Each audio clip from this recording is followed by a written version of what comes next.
कर्मी और हॉस्पिटल कर्मी को आमने सामने आज तक क्यों नहीं बैठाया गया? यह उपस्थित लोग जानना चाहते हैं, वो पिता जानना चाहते हैं कि यह हॉस्पिटल, हॉस्टल और हत्यारा, ये तीन को पकड़ने में सरकार विफल आज तक है। लोग कहता था कि सीबीआई जांच चली गई है, अब दूध का दूध पानी हो जाएगा, नहीं दूध का दूध पानी का पानी अलग अलग हो जाएगा। अब सीबीआई बन ठीक है, तोता, ये तोता मैना कि मुख्यमंत्री जी इसी 75 दिन में आपके यहां से हटने की नींव क्यों रोक दी गई और आप जा रहे हैं? और एक आदमी बेचैन है कि हम कैसे आ जाएं, वो है गृह मंत्री जी। तो मुख्यमंत्री जी वर्तमान और गृह मंत्री जी वर्तमान जो मुख्यमंत्री के लिए व्याकुल है, और हॉस्टल कर्मी और हॉस्पिटल कर्मी को आमने सामने आज तक क्यों नहीं बैठाया गया? यह उपस्थित लोग जानना चाहते हैं, वो पिता जानना चाहते हैं। और डीजीपी साहब, क्या आपने हॉस्टल और हॉस्पिटल के लोगों से बुला करके अपने कार्यालय आवास पर पूछा? नहीं पूछा। मुख्यमंत्री जी, गृह मंत्री जी, बहुत बढ़िया सवाल हमारे वकील साहब ने रेज किया है। मैं भी उसमें जोड़ते हुए एक बात कहना चाहता हूं कि मुख्यमंत्री जी इसी 75 दिन में आपके यहां से हटने की नींव क्यों रोक दी गई और आप जा रहे हैं? और एक आदमी बेचैन है कि हम कैसे आ जाएं, वो है गृह मंत्री जी। तो मुख्यमंत्री जी वर्तमान और गृह मंत्री जी वर्तमान जो मुख्यमंत्री के लिए व्याकुल है, यह दोनों आदमी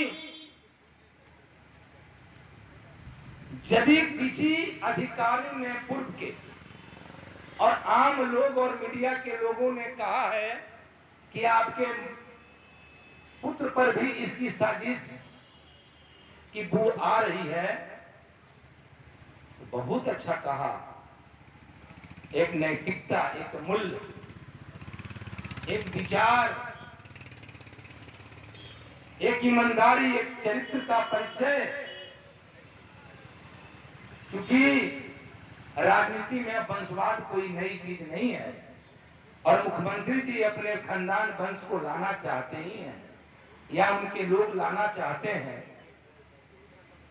तो एक बार सचमुच जांच करवा लेते निशांत जी, तो शायद ये बिहार की जनता यदि वो दोष मुक्त हो जाते तो बिहार की जनता उनको सचमुच में मान ही लेती कि यही मुख्यमंत्री के लायक है, चाहे वो दिमागी बीमार हो चाहे शारीरिक बीमार हो। लेकिन कौन सी ऐसी मजबूरी, कौन सी ऐसी लोक लज्जा, कौन से ऐसा ढीठ और जीत, एटीट्यूड, घमंड मुख्यमंत्री जी आपको और आपके पुत्र को है कि कोई सवाल खड़ा कर रहा है तो आप उस डीएनए जांच के लिए तैयार क्यों नहीं हो जाना? स्वतः हो जाता।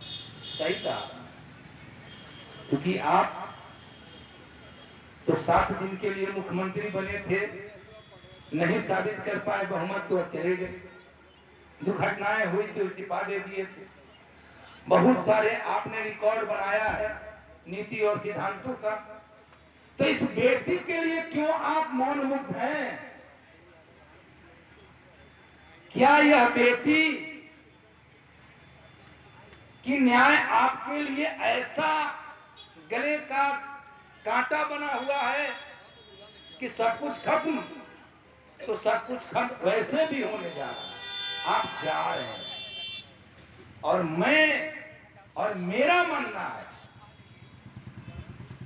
कि शायद वही कड़ी है कि विदाई इनकी हो रही है। कहीं न कहीं इस देश के प्राइम मिनिस्टर को और गृह मंत्री को इनकी नब्ज पकड़ में आ गई है। पहले घोटाले की, अब दुष्कर्म का नतीजा। इनका जब जब दिमाग काम करता था तब तक ये बिहार के लिए ठीक काम कर लिया करते थे। अब इनका दिमाग भी काम नहीं कर पा रहा है कि यह हॉस्पिटल, हॉस्टल और हत्यारा, ये तीन को पकड़ने में सरकार विफल आज तक है। और परिवार को, हमको, आपको, सवाल उठाने वाले को, सबको कटघरे में खड़ा और एक तरह से गाली स्वरूप बदनाम किया जा रहा है। लेकिन यही से मैं अपनी आवाज, यदि आपके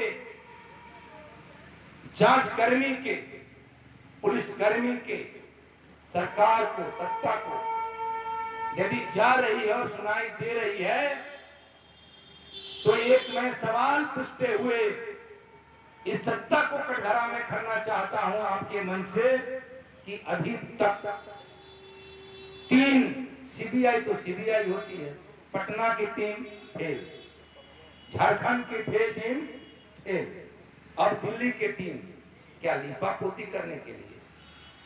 अब सीबीआई भी यदि हमें जांच सही करके न्याय नहीं दिला पा रही है, तो क्या हमें इस न्याय के लिए यूनो जाना पड़ेगा? क्या एपीआई के पास हमको जाना पड़ेगा? तो लानत है ना। क्या देश मर चुका है? क्या देश का मालिक, मुखिया, हम जिसे यहाँ गद्दी पर बैठाए हैं, आज लोग कहता था कि सीबीआई जांच चली गई है, अब दूध का दूध पानी हो जाएगा, नहीं दूध का दूध, पानी का पानी अलग अलग हो जाएगा। अब सीबीआई बन ठीक है, तोता, ये तोता मैना पता नहीं कौन सी ऐसी मजबूरी संस्थाओं की हो गई है कि आज हमारा मोरल वैल्यू, जिस पर हमने सबसे विश्वास हुआ करता था, जिस पर हमारे देश की उम्मीद लगी रहती थी, आज वो सब खत्म हो चुकी है। इसलिए प्रथम निर्णय हम सबको लेना पड़ेगा कि आगे हमारी किसी तरह की बहनों पर, बेटियों पर कोई किसी तरह की आंच उंगली नहीं उठाए। तो एक बेटी हमारी पहले बोल रही थी कि हमको सजग होना पड़ेगा, हमें जागरूक होना पड़ेगा, हमें अपनी इस लड़ाई को समझना पड़ेगा